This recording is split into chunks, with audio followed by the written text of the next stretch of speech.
We are still talking attachment styles. Let's look at the avoidant dismissive attachment style.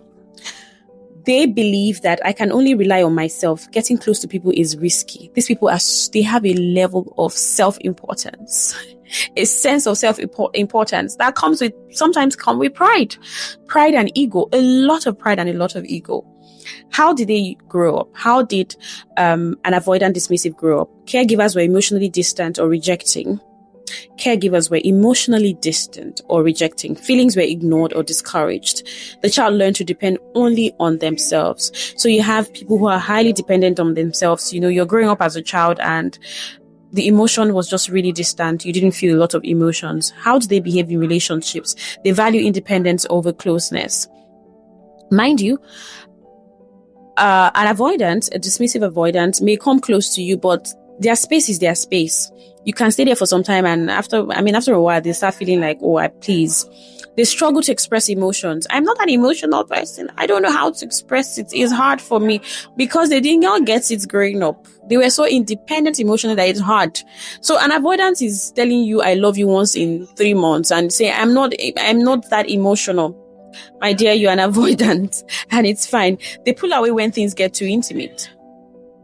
They avoid deep emotional conversations, may seem cold, distant, or uninterested sometimes. So for the avoidant, it's an on and off situation. They give it when they feel it. They give it when they feel it.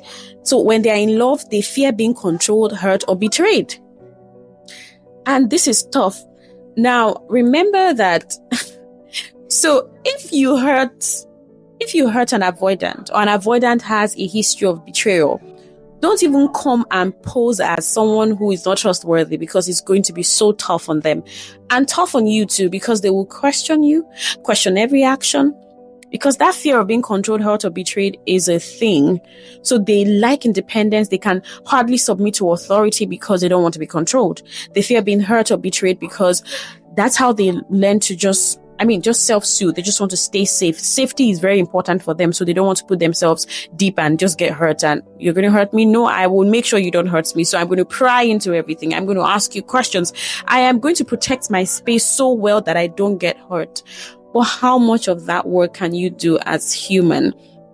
Especially understanding that people will fail, people would have issues, people will disappoint you.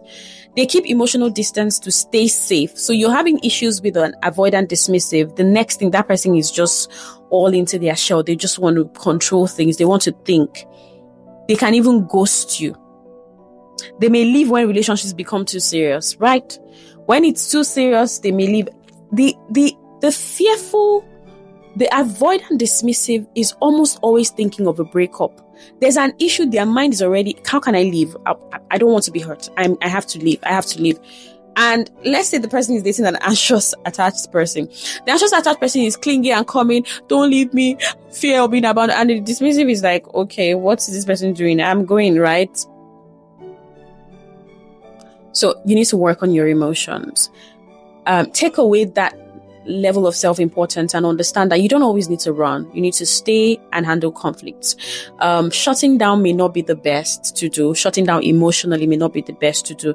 And fearful, avoidant, dismissive people, they are so much in their heads too. Too much in their heads, trying to control everything. And once you feel like if you don't have control over something, then you're losing it. You're not. You cannot control everything. You're going to kill yourself. That's what a fearful dismissive does. An avoidant dismissive does. You need to calm your head. Right? But I understand. And learning that you cannot control everything, learning that betrayal and hurt is real, and not everybody wants to hurt you or betray you is also important. And you don't always need to think of exit. Now, this is how you're able to cope growing up, quite understood, right? And so you can work on this. I have a perfect solution for these attachment styles that feel like, okay, they are not balanced. I have a perfect solution for them, and I'm going to share it when I'm talking about the fearful, avoidant, the disorganized attachment style. So thank you for watching this. Are you an avoidant, dismissive, attached person? Tell me in the comment section. How are you handling it? Do you think it has cost you relationships? And see, a fearful, avoidant person, right, also needs reassurances. Remember, they lacked emotional consistency growing up and patterns of relationship. They need it. But an anxious person would ask a number of times, do you love me? Do you love me? Do you love me? Tell me you love me. But a dismissive, attached person, avoidant, dismissive, attached person will demand it with actions, with words. You see them just demand it in the way that they act because they're trying to protect their space too much. They do that. Are you an avoidant, dismissive person? Tell me in the comment section. How are you working on it? I want to find out. So you can go to ChatGPT or Google and ask, what is my attachment style? A test to be giving you. You can find out and begin to work on yourself. Because remember, the goal is to get securely attached. Or most importantly, just know your attachment style. It will help you navigate your relationships. Knowledge is important, remember. Thank you so much for watching. Subscribe to this channel, share with your friends, your colleagues, your sister, your brother, those in love this season. They need this because it's important for them. Do have a nice time. Let's talk about the last attachment style.